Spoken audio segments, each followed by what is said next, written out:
So hello everyone. So today's topic is on cleft lip and palate. So this is a chapter which you have been learning from first year itself.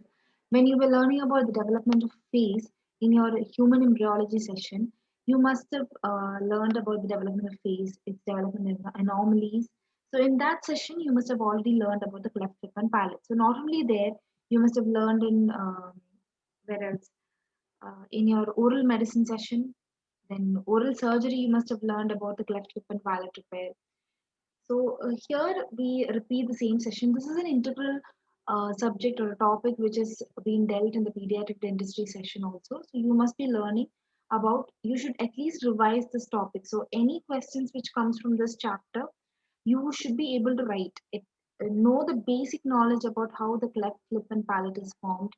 At least learn two classification from this chapter and the major etiology, then a certain management part, then you should be writing about the multidisciplinary uh, treatment modalities which you will take up in cleft lip and palate management. So cleft lip and palate are the most common congenital malformations occurring in man. So it has an overall incidence of 1 in 750 live births. So the incidence of this anomaly is reported highest in Afghanistan. Then the prevalence ranges from 1 is to 500 in China and 1 is to 800 in Asia. So see, from 800 births, there is at least one child who is suffering from cleft lip or palate. So it has an male predominance and combined with cleft lip and palate, female has success in worked isolated cleft palate patients. Unilateral is more common than when compared to the bilateral. So there are so many other features which you should be knowing. And when it comes to Indian prevalence and incident rate, 65% of children were born with which was born with cleft were found to be male. That means a male predilection of was found when it is cleft lip or palate situation. So coming to the embryologist, the face is usually formed. This you must have learned in the human embryology section. So this is the same thing which you will be repeating here. So just go through that, revise it, so that you will be able to write something when a question comes from cleft or palate. So face is formed by fusion of number of embryonic processes. I think you remember all these processes. So around the fourth week of intrauterine life, five brachial arches develop at the site of future neck. And the first arch is known as the mandibular arch, plays a role in development of the nasomaxillary complex. So here you can see the pictorial representation, and from there the mandibular arch gives rise to the maxillary process from the dorsal end. So here you can see the mandibular arch. Then from the mandibular arch to the dorsal end, it gives the maxillary process. So with the formation of the nasal pit is formed onto the frontonasal process. As you can see, this white portion is the frontonasal process. Initially, nasal placodes will be formed. From there, nasal pits will be formed. So with the formation of nasal pits, frontonasal process gets divided into a medial. So whichever is in the medial portion, it will become the medial nasal process, and the lateral side becomes the lateral nasal process. So this division happens around 5 to 6 week of intrauterine life. So the maxillary process fuse with the medial and the lateral process to form the upper lip and the primary palate respectively. So here, this is the portion. So here, this portion will fuse to form the upper lip plus the primary palate. So here you can see this is the pictorial representation, the colorful representation. This you will be able to get it in many. This has been presented in one textbook. It's also available in the Google. So if you want to refer pictures, you can draw with this. So here it is clearly seen what medial nasal processes, what lateral nasal processes, how come this where is this nasal pits, what is ala of the nose, how is this process formed. So here you can see this is the area where the primary palate is formed and joined to that nasal septum, and here you can see the secondary palatal shelves. So in future, these secondary palatal shelves along with the primary palate fuse to form the proper palate. So this is how the natural palate formation or the maturation process happens.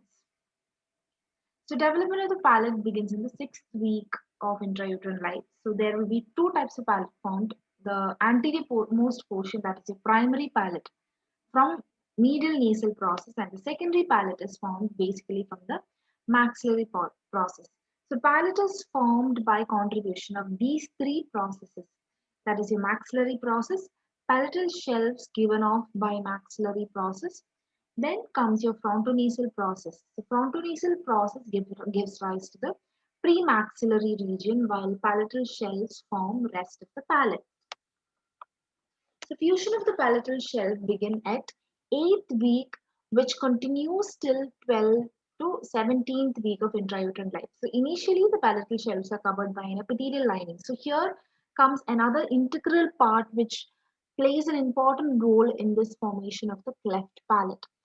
So that is your epithelial lining. So as they join, these epithelial cells also degenerate. So in case if these epithelial cells does not degenerate, that means it will hinder the proper fusion of these palatal shelves, the bone components.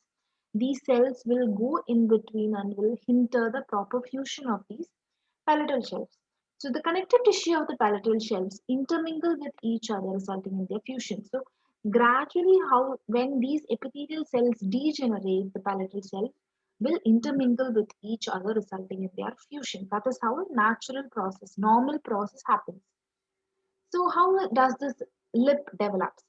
So lower lip is formed by the fusion of the mandibular process of the two sides, the right and left side, whereas the upper lip is derived from the medial nasal and the maxillary process. So in case if there is any failure of merging of any of these components, there becomes the formation of this cleft. So failure of merging between the medial nasal and the maxillary process at the fifth gestation period on one or both sides results in the cleft lip.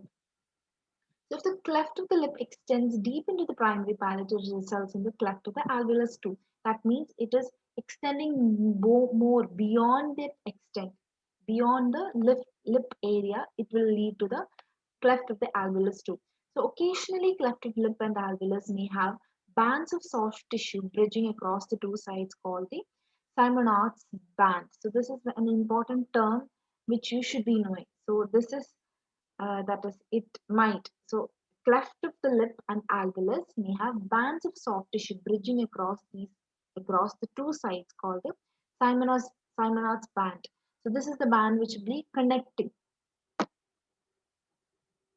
So here you can see, so normal lip. How does the normal lip look? A unilateral cleft lip and palate incomplete will look like this. So bilateral cleft and palate incomplete will look like this. Unilateral incomplete will look like this. So the cross-sectional view, so as you can see, the normal palate is like this. Cleft lip means only till here. So before, when we were speaking, occasionally it might cross the alveolus too. That time you will say it as the it has extended towards the alveolus. So cleft of the alveolus will also happen. So here you can see the bilateral cleft lip, and here you can see the cleft palate, the palate cleft alone. Unilateral cleft lip and palate means it's conjoins with the lip area also. The bilateral means both right and left will be affected. So cleft of the palate occurs a number of ways. There are many theories and hypothetical reasons which had given us ideas about how these cleft occurs. So there are certain reasons which the literature has given us. In your textbook, it is clearly given. A defective growth of the palatal shelf. So it can happen not only because of why this proper fusion does not occur. There can be various reasons. These are some of the reasons which the literature shares with us. That is, one of it is defective growth of the palatal shelves. So in case one of the palatal shelf does not grow in a proper ratio, it will lead to development of the cleft. Delayed or total failure of shelves to elevate and attain a horizontal position. So there are certain positions and there are developmental growth directions. And in case if there is any change in those patterns, or attaining, if it does not attain a proper horizontal position, it also lead to the formation of the cleft. Lack of contact between the shelves. So in case even if it grows, if there is no contact between the both the right side and the left side, it will also lead to the cleft formation. Post fusion rupture of the shell. Post fusion rupture of the shell can be due to, so even after the fusion, if there is any trauma happening in between, or if the tongue is too large, or if anything, any hindrance which is happened after the fusion might also help in the development of the cleft. So failure of the mesenchymal consolidation. So here is what which I have discussed earlier. There are epithelial cells, mesenchymal cells, which are formed between these two bones. So in case if it does not degenerate or consolidate, it will also be act as a hindrance in the proper fusion of the palatal shelves. So there is another entity which you should be knowing. What is isolated cleft of the palate? So it is a separate entity and appears to be under strong genetical influence. So this is more commonly found in female. So this is a situation where you cannot see clinically, it won't be visible. This isolated, sorry, clinically it will be visible. So it will be only in the palatal area. So only in the palatal area, this isolated cleft palate will be there. It is more common in females. Severity from mild notching of tip of uvula to cleft area. So this will be the only extension of this isolated cleft palate area. And extending to the soft palate alone or into the secondary hard palate into up to the incisive foramen. So extension should be, it can be from the soft palate to the even to the incisive papilla area. That is why it will affect only to the palatal area. So it is usually associated with a syndrome called as Peary-Robinson syndrome. Then this is another entity, submucosal cleft. So this is how this is a clinically you might not see the cleft. So it is present on palate as bony defect but covered with oral mucosa. So this is also a kind of an isolated cleft palate where it is found only in the palatal region where it will be covered with the oral mucosa. So when you clinically check inside the oral cavity, you won't be able to see a visible cleft, but the submucous cleft most often affect the posterior part of the palate and the posterior nasal spine.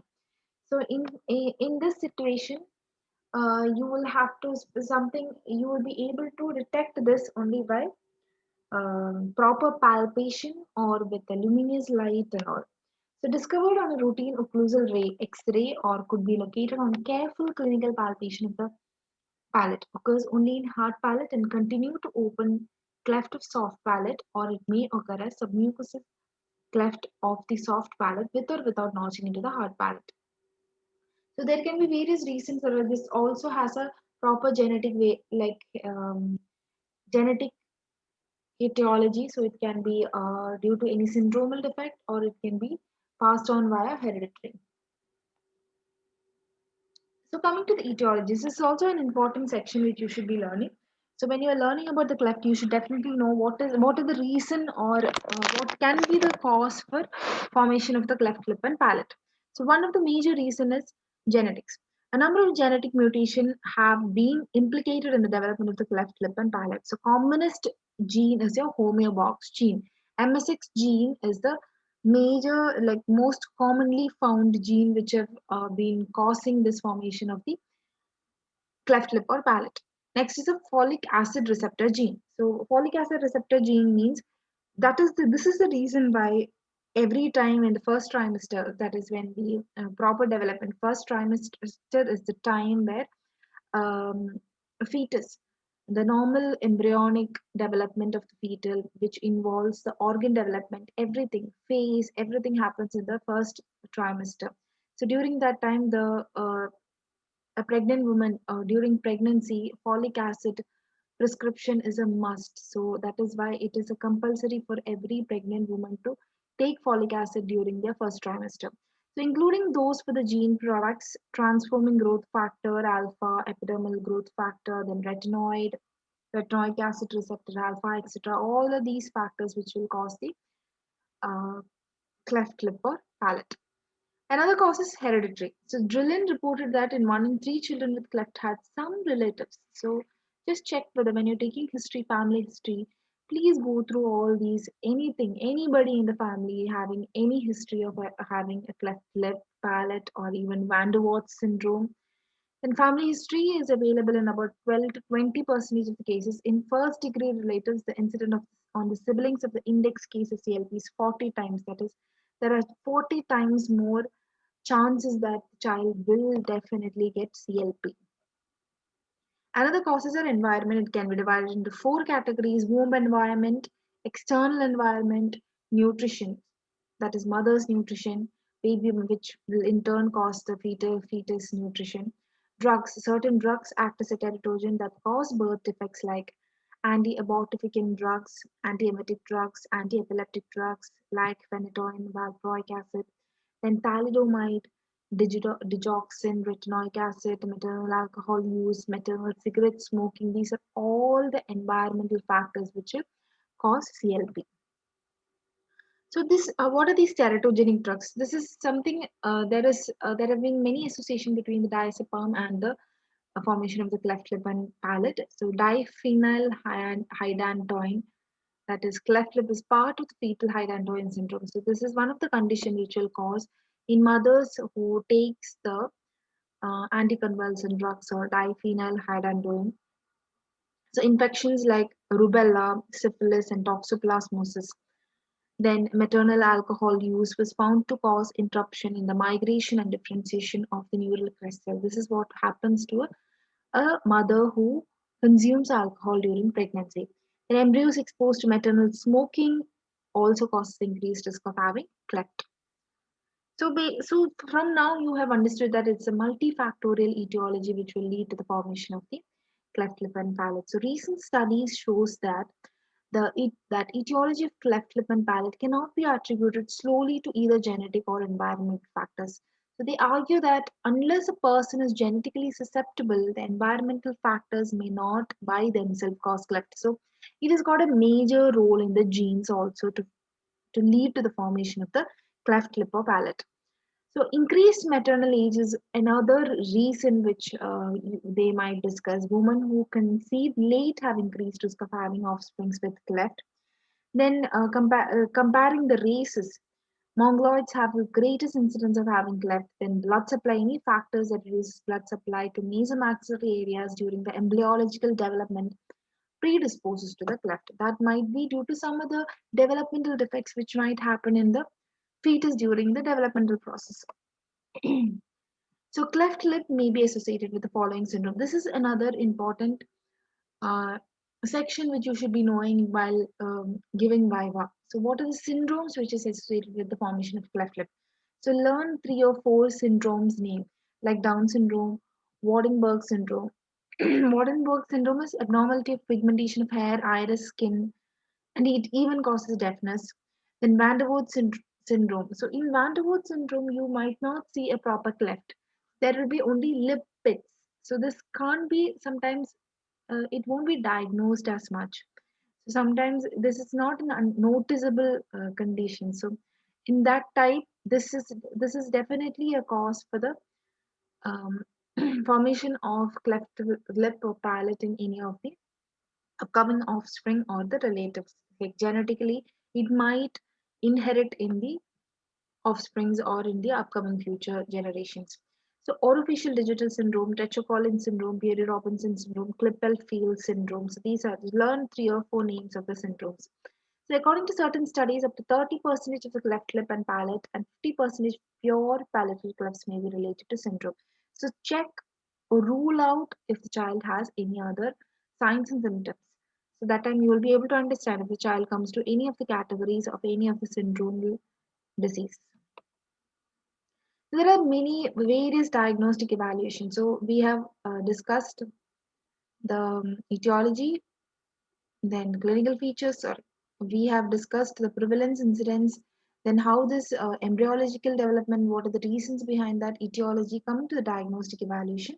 So prenatal history is very important. Use of see and ask to the mother that if they have taken any anticonvulsants and alcohol in the first trimester of pregnancy.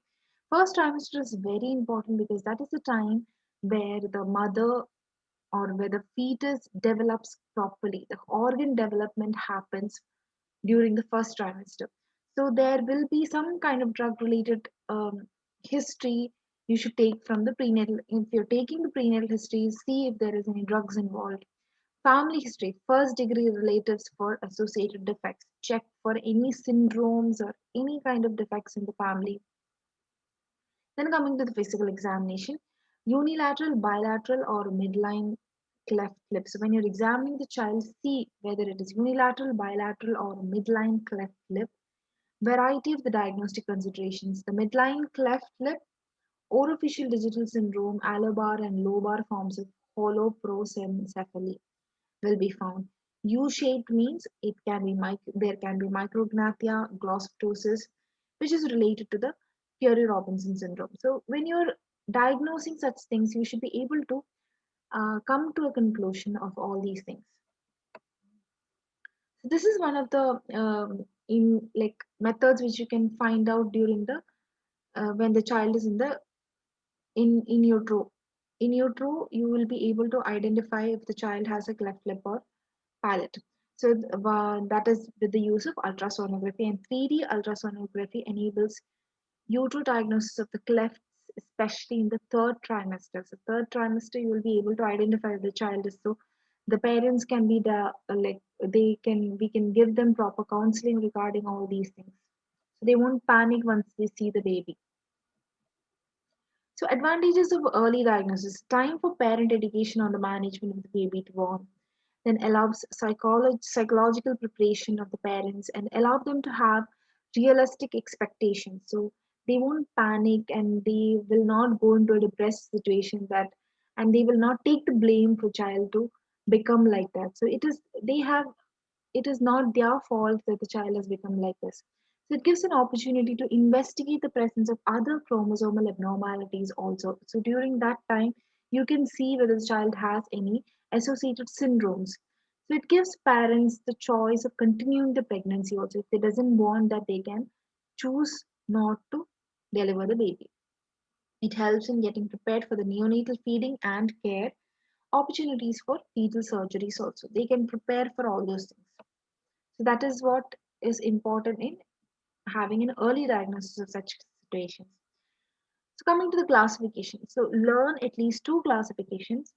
So there are two types of various classifications are there. It is broadly classified into morphological classification and embryological classifications.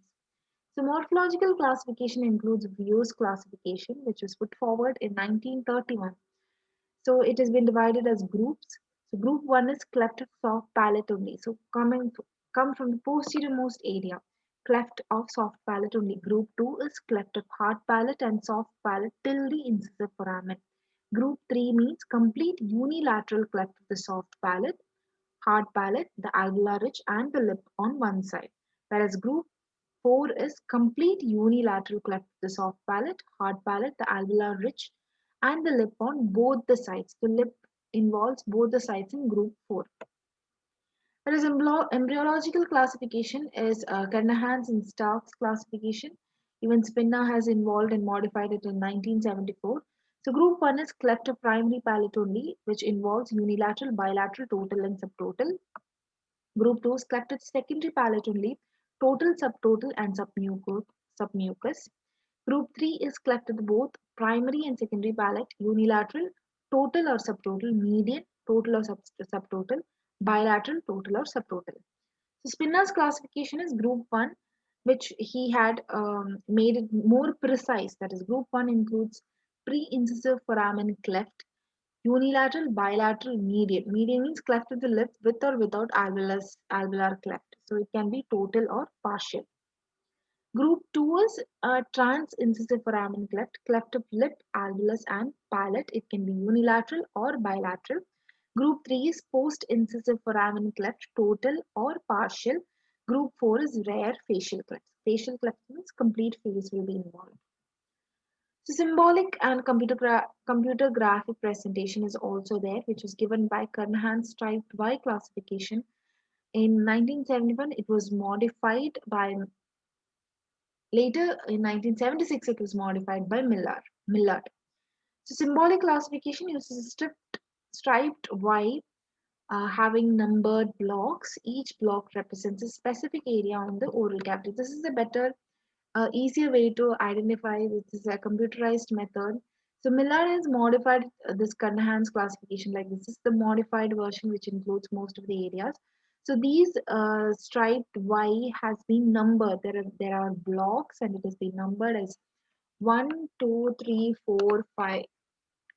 1, 2, 3, 4. So from here it ends, and 5 starts from here. 5, 6, 7, 8, then 9, 10, and 11. So here comes your nose. The next part will be your nasal floor. 2 and 6 will be your lip. 3 and 7 your alveolus. 4 your hard palate. 4 and 8 is your hard palate. It will extend to 9 and 10 also. Hard palate. So 11 is your soft palate. So based on this, as you mark these areas, you will be able to identify which side the cleft is. So block 1 and 5 is the nasal floor. Block 2 and 6 is the lip. Block 3 and 7 is the alveolus. Block 4 and 8 is the hard palate anterior to the incisive foramen. So this round is your incisive foramen. So block 9 and 10 is hard palate posterior to the incisive foramen, whereas block 11 is your soft palate.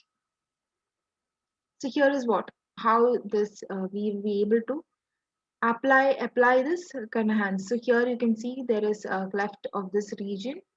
So you can see that posterior to the incisive foramen, your cleft and the hard palate and the soft palate is included. So this is the condition. So this is how you will be able to mark based on the Millard's modified Kernahan's striped classification. So here bilaterally it is there, bilaterally complete. So here fully it is being colored.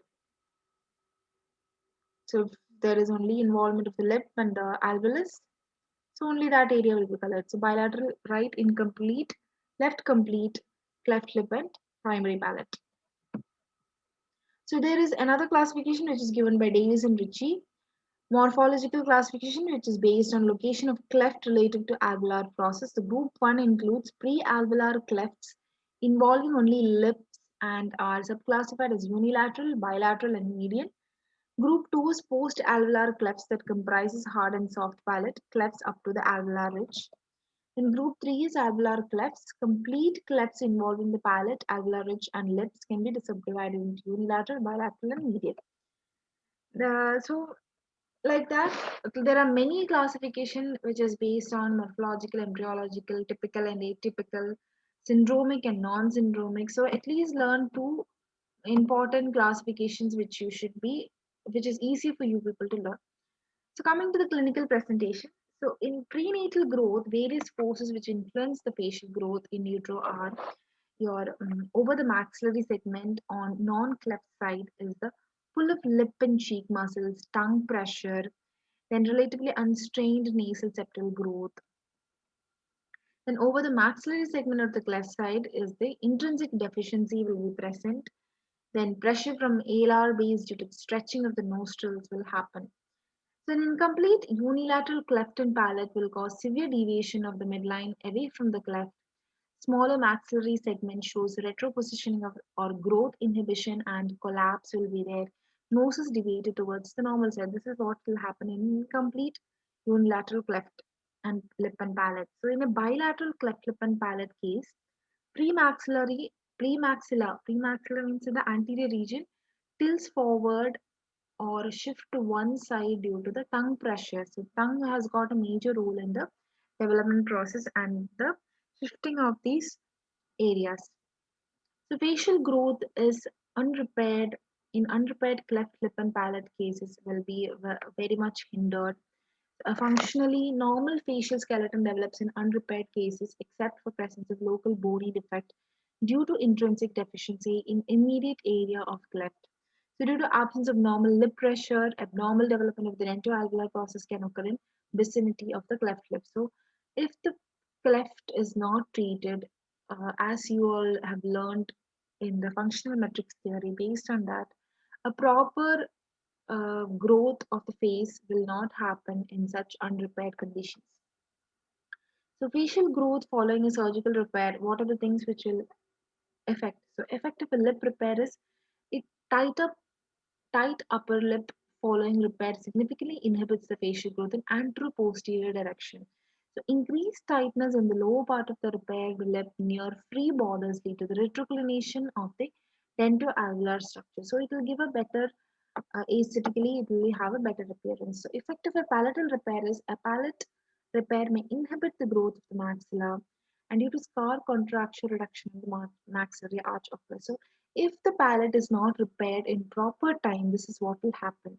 So it will definitely inhibit the growth of the maxilla, and due to the scar contracture, reduction in the maxillary arch may occur because the scar does not help in the further development, because as the child will be growing up to 18 years of age, so that time 18 to 21 years of age based on the growth spurts and all.